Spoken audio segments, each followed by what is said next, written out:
second professional MBBS student at Government Medical College Jammu. So in this video I will be talking about how to study bio for last few months. Basically मैं कुछ strategy share करूँगी last few months के लिए कि तुम कैसे bio को approach कर सकते हो. So without further chit chat let's get started. सबसे पहले मैं कुछ ओवरव्यू देना चाहती हूँ तुम लोगों को कि कैसे 2020 का पेपर आया था, 2021 का आया था एंड 2022 का आया था. अगर हम 2020 की बात करें तो पेपर वॉज वेरी इजी, मतलब एनसीईआरटी की लाइंस जो थी वो उठ के आ गई थी. बट अगर तुम 2021 और 2022 की बात करो तो पेपर लेंथी था, पेपर कंसेप्चुअल था. वन वर्ड से हट के पेपर थोड़ा लेंथी और कंसेप्चुअल आया था. बट कहाँ से आया था? एनसीईआरटी. ओके, तो तुम ये नहीं सोच सकते कि यार वो लेंथी पेपर आया था तो मैं कुछ ट्रूमेंस टाइप पढ़ लूँ या जो भी हम बायो की दूसरी बुक्स को ट्राई करते हैं वो सब पढ़ लूँ. नहीं, तुम्हें पीएचडी नहीं करनी है, तुम्हें बस स्कोर करना है अच्छा. और वो कैसे कर सकते हो? एनसीईआरटी से. तो जस्ट फोकस ऑन एनसीईआरटी. अगर लेंथी पेपर आया था आई कैन अंडरस्टैंड, बट आया पूरा एनसीईआरटी से उठ के था, तो तुम्हें उसके लिए एनसीईआरटी को अच्छे से पढ़ना है. एनसीईआरटी में अपने कॉन्सेप्ट जो है वो क्लियर करने हैं. कॉन्सेप्ट मैं कुछ चैप्टर तुमको बताती हूँ जिसमें कॉन्सेप्ट्स आर वेरी इंपॉर्टेंट. मतलब तुम उसमें जितना भी रट्टा मार लो, जब तक तुम्हारा कॉन्सेप्ट स्ट्रांग नहीं होगा ना, तुम उसके क्वेश्चंस नहीं कर पाओगे, तुम वहीं कहीं ना कहीं अटकोगे. और वो चैप्टर्स हैं, पहला जेनेटिक्स बहुत बहुत बहुत ज़्यादा इंपॉर्टेंट है. कॉन्सेप्ट बहुत ज़रूरी है. अगर तुमने अभी तक उसके कॉन्सेप्ट नहीं बिल्ड हुए हैं या तुम्हें लगता है, अपने किसी टीचर से पूछ लो या तुम किसी भी यूट्यूबर की कोई अच्छी सी यूट्यूब वीडियो देख सकते हो. और अगर तुम चाहते हो कि मैं कोई यूट्यूब का अच्छा चैनल सजेस्ट करूँ तो यू कैन कमेंट, मैं तुम्हें कोई चैनल भी सजेस्ट कर सकती हूँ.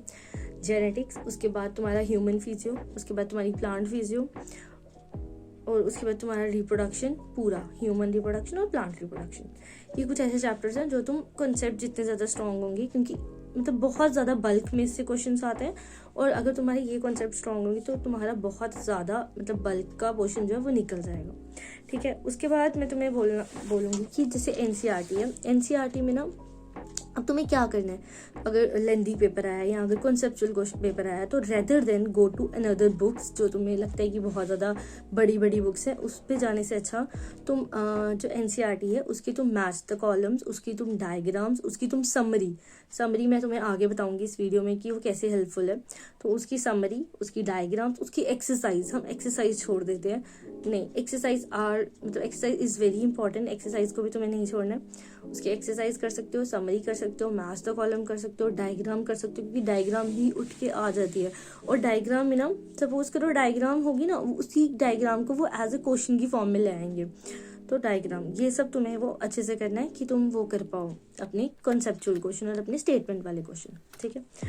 उसके बाद अब मैं कुछ तुम्हें अप्रोच बताऊंगी कि कैसे अप्रोच. सबसे पहले तुम्हें कॉन्सेप्ट क्लियर करने हैं, उसके बाद तुम्हें एनसीईआरटी खोलनी है, एनसीईआरटी में तुम्हें समरी करनी है, उसकी एक्सरसाइज करनी है, उसको मैच द कॉलम करनी है. मतलब हर एक चीज़ एनसीईआरटी को घोल के तुम्हें पीना है. ठीक है, वैसा करना है. अब मैं तुम्हें थोड़ा सा बताती हूँ कि एनसीईआरटी की जो समरी है ना वो कैसे इंपॉर्टेंट है और एनसीईआरटी की लाइन टू लाइन कैसे इंपॉर्टेंट है. एक मैंने अपने शॉर्ट वीडियो अपलोड की थी, उसमें मैंने थोड़ा सा तुम्हें हिंट दिया था, बट मैं तुम्हें एक बार ही ना अच्छे से बता देती हूँ. अब मैं यहाँ शायद फोटो लगा दूंगी, तुम देखना. यहाँ पे दिया हुआ है तुम्हें, each testis has about 250 compartment called testicular lobules. तो उसमें तुम्हें एक चीज़ पता चली, जो टेस्टिस के पास कंपार्टमेंट्स होते हैं उसी को हम क्या बोलते हैं? टेस्टिकुलर लॉब्यूल्स बोलते हैं. First thing. सेकंड चीज़ तुम्हें से ये पता चली कि ईच टेस्टिस के पास कितने हैं? 250 हैं. अब टेस्टिस के मेल बॉडी में कितने कंपार्टमेंट होते हैं? तो ईच टेस्टिस में कितने हैं? 250. तो 2 टेस्टिस के पास कितने होंगे? तो तुम कंफ्यूज नहीं हो सकते. 250 सिर्फ एक टेस्टिस में, तुम्हें उसको मल्टीप्लाई करना पड़ेगा 2 से, एंड फिर तुम्हें पता चलेगा कि 2 टेस्टिस में कितने कंपार्टमेंट हैं. डन. उसके बाद इसकी सेकंड चीज़ थी, ये तुम्हें मैं बता रही हूँ कि एनसीईआरटी को कैसे लाइन वाइज पढ़ना है. ये ह्यूमन रिप्रोडक्शन की एक लाइन बताई मैंने तुम्हें. उसके बाद अगर तुम ये वाला बॉडी फ्लूइड्स एंड सर्कुलेशन वाला चैप्टर देखो, इसमें एक लाइन दी हुई है यहाँ पे,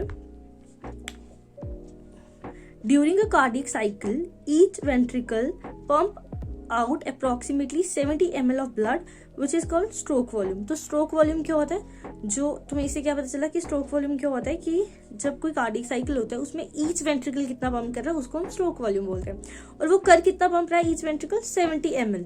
तो तो तुम कंफ्यूज नहीं हो सकते। ईच वेंट्रिकल 70 ml कर रहा है। अगर उन्होंने बोला कि हार्ट कितना कर रहा है, मतलब 2 वेंट्रिकल्स की बात हो रही है, तो you have to multiply it by 2।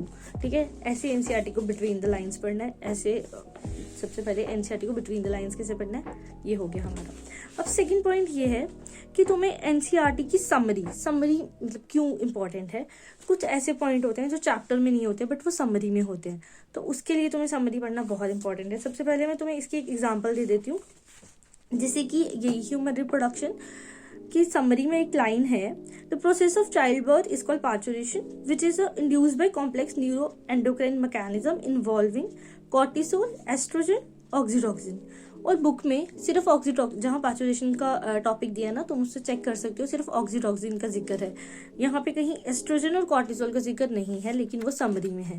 तो अगर तुमने समरी पढ़ी होगी, अगर उठा के यहाँ से क्वेश्चन आ जाएगा कि कौन सा इनमें से विच ऑफ द फॉलोइंग जो नहीं है, और वो ये तीन ऑप्शन देंगे और चौथा कोई और दे देंगे, तो तुम्हें पता होगा कि ये 3 तो थे समरी में, उसके बिना जो एक नहीं है वो आंसर है। ठीक है, ये समरी और बिटवीन द लाइंस का क्या मतलब है। उसके बाद तुमने सबसे पहले क्या किया, कॉन्सेप्ट्स पढ़े। उसके बाद तुमने एनसीईआरटी पढ़ी बिटवीन द लाइंस।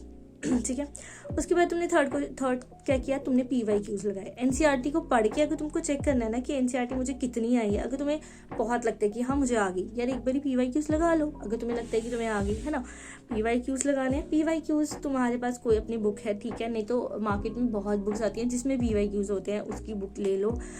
मैं बहुत बार ये बोल चुकी हूँ, PYQs are very very very important. बहुत ज़्यादा क्वेश्चन उठ के होते हैं जो वैसे के वैसे आ जाते हैं। ठीक है, और या फिर उस कॉन्सेप्ट को थोड़ा वैल्यूज चेंज करके वही कॉन्सेप्ट उतार के डाल देते हैं।